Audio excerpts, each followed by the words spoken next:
Bonjour à tous, je suis l'étudiante Diepti Océane et bienvenue dans cette nouvelle vidéo. Ici, on va parler d'un projet individuel qu'on nous a donné dans le cadre d'un TP, dans, voilà, le cours développement application mobile. Ok, pour aller droit au but, il s'agissait de reproduire cette interface. Ou, dans notre application, on aura le bouton Reset pour initialiser tout. Modifier un élément. OK. Ouvre une autre fenêtre avec le résumé des informations. Entrée avec l'âge de l'étudiant.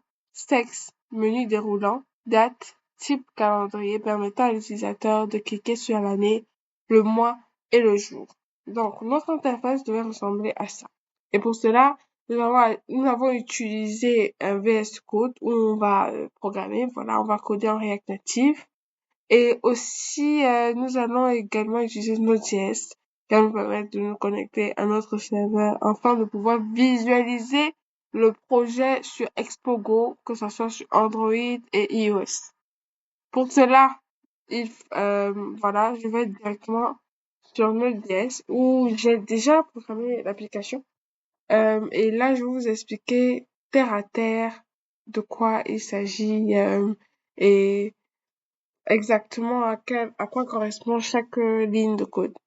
Euh, dans un premier temps, nous allons importer tout.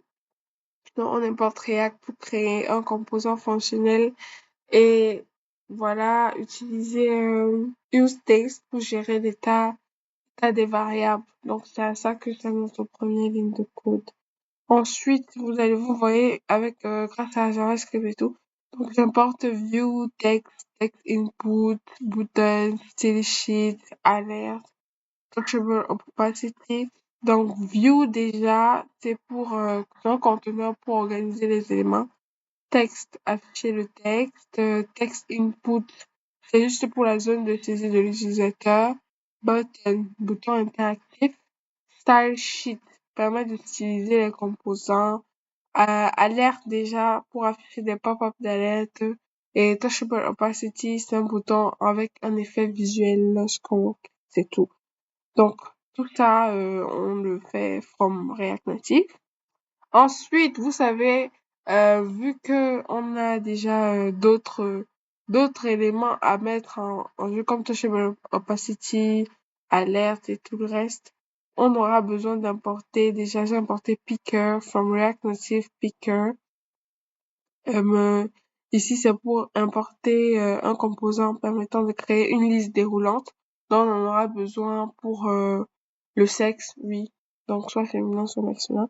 Et aussi, on a importé DateTime Picker, voilà, from React Native Community DateTime Keeper, qui est très important parce que sans ça, on pourra pas importer, enfin, un calendrier, par exemple, pour sélectionner la date lors de lorsqu'on utilisera notre interface. Là, je vais directement dans le vif du sujet, dans le code même.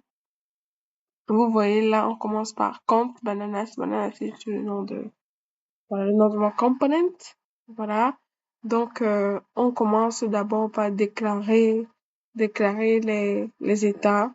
Donc, const name, set name, const name, gender, birth date, show date picker. On utilise useCase, comme j'ai dit, pour déclarer les variables d'état et leurs fonctions de mise à jour. Name, là-bas, on va stocker le nom de l'utilisateur. Surname, stocker le prénom. Gender, le sexe, sélectionner dans la liste déroulante. Birthday, stocke la date de naissance par défaut. Voilà. Show date picker détermine si le sélecteur de date doit être affiché ou non. Ouais. Là, on entre directement dans les fonctions. Donc, cette partie-ci, que vous voyez mieux, voilà, const handle reset. Ici, c'est juste pour initialiser tous les champs aux valeurs par défaut. N'oubliez pas, c'est ce qu'on nous a demandé lors de notre exercice. Là, on va reset tout. Set name, set surname, set gender, set birthday. Là, c'est pour dire, voilà, on reset le name, le surname, gender. Voilà. Vous comprenez, c'est l'anglais. Et pour la prochaine partie, constante handle modify. Ici, ça sera pour notre bouton modifier.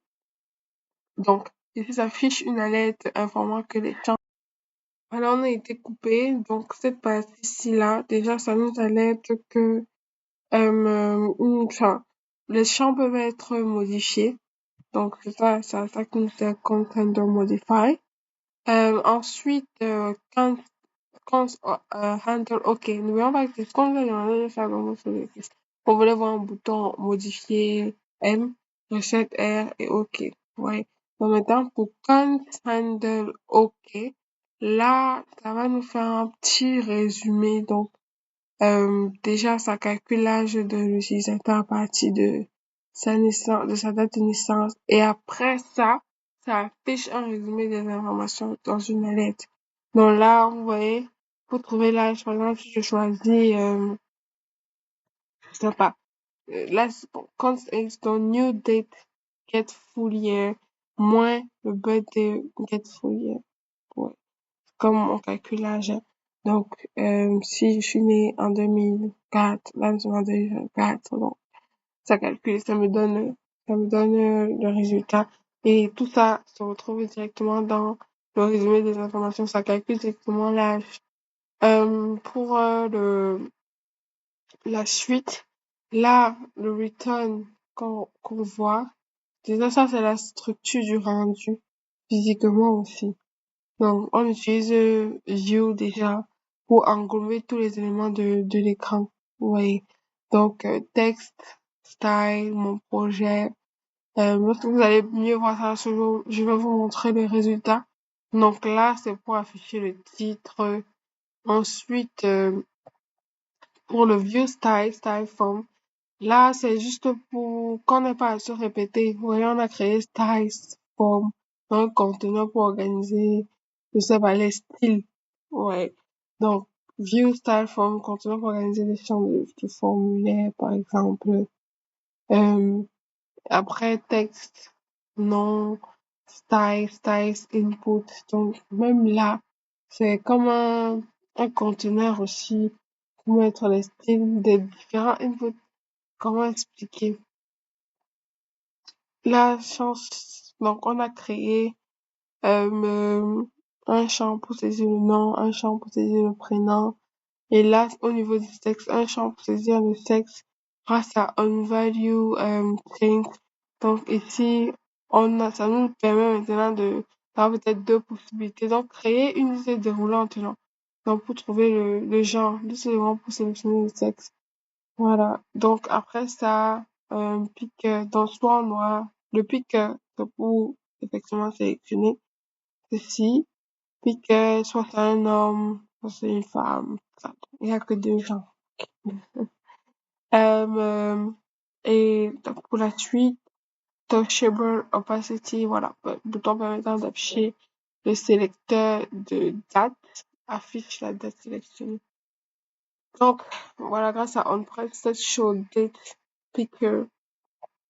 Après ça, on affiche le sélectionneur de date si show date picker est true et on met à jour l'état birthday avec la date sélectionnée. Là, on a fini avec le rendu déjà et grâce aux boutons, on va créer maintenant au niveau des boutons, trois boutons. Bouton reset, le bouton M, bouton OK, voilà, pour reset, modifier, OK, pour résumer les informations. Comme j'ai dit, que de se répéter, on a créé une constante styles. Donc, vous définissez les styles pour chaque section. Donc, pour conteneur, vous allez voir, au lieu de, par exemple, pour nom, créer un style à part, prénom, créer un style à part. Grâce à compte style sheet créé, on peut directement utiliser tout ça pour avoir le même rendu sur chaque champ. Donc, dans conteneurs, pour mise en page globale de l'écran, title, c'est pour le style du titre, le chaque titre, forme, mise en page du formulaire, input, le champ des pic, comme j'ai dit, liste déroulante, date button, pour afficher la date, buttons, conteneur de boutons. Et après, voilà quoi. Euh, Comme vous voyez, à la fin, on n'oublie pas export default bananas. Bananas, c'est juste le nom de mon projet. Donc, ça permet d'exporter le composant bananas puisqu'il doit être utilisé dans d'autres fichiers. Comme là, on doit toujours avoir notre app.js. Dans app.js ici, j'ai presque Donc, dans notre app JS, voilà, import React from React, import bananas from là, c'est là où comment dire, là où le fichier se trouve, donc point slash component slash banana. C'est juste ceci, comme vous pouvez le voir, dont on appelle juste export default class app, donc app extend real component, render, return et bananas à la fin. Donc on fait.